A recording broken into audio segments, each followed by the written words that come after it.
the focus in today's live stream here is on the psychology, right? The psychology. I feel like the psychology dictates everything else, dictates how we even perceive genetic disorders in terms of our physical well-being. And anyone can do this, right? Especially if you've been told, like, oh, your family carry this particular disease in the genes, so you need to be careful. Sometimes, even in healthcare, right, they'll tell you out of goodwill, but they don't realize how much imprinting and how much of that fear energy may be introduced into a person. When they ask, like, oh, did your family have cancer?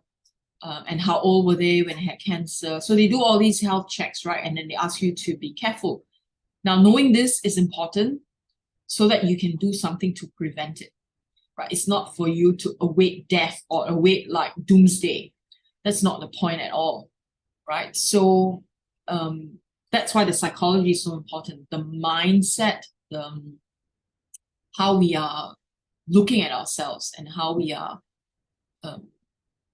aware. I think the self-awareness is really key. Without self-awareness, we don't get anywhere, right?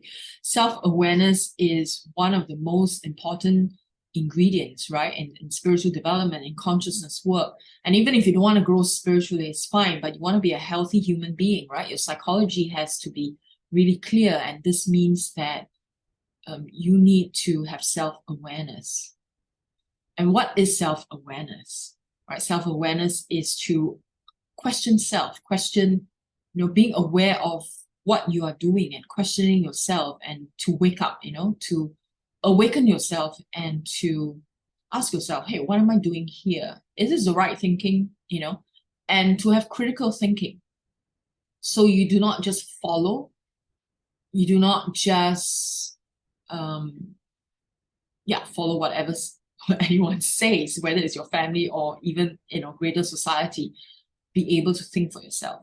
When you're able to think for yourself, then you have greater self-awareness, right? The lack of self-awareness is what drives us to many of the sufferings that we are facing right now in our lives, right?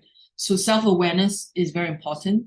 So bringing conscious awareness. So one of the things I would recommend that you do as homework is in your journal, write a list of things that are practices or mindsets or thinking nature that your family, follows really, really strictly, or maybe even casually, like, the Chinese New Year thing, no sweeping floor, first day of Chinese New Year, right? So that is one thing you could put on your list.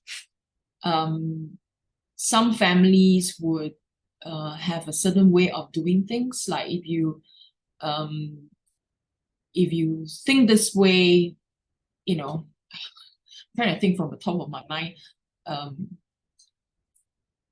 some of the things that I've been taught, since I was a child. But because I've spent so much time in my own consciousness work, working through my psychology, that I've abandoned many of these thinking, right? Such as the Chinese New Year, no sweeping floor on first day. It has no meaning to me. So that's one thing, right, that I abandoned. The good stuff I keep, of course. My father is a very strong proponent of don't take so much processed food. He nags about this a lot. No fast food. He does this a lot when we were younger. So this is strong in me. So this is something that I strictly follow as much as I can.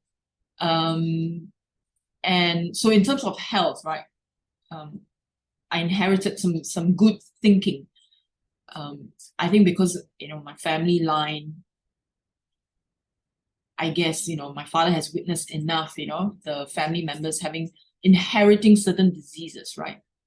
So we inherit good stuff as well.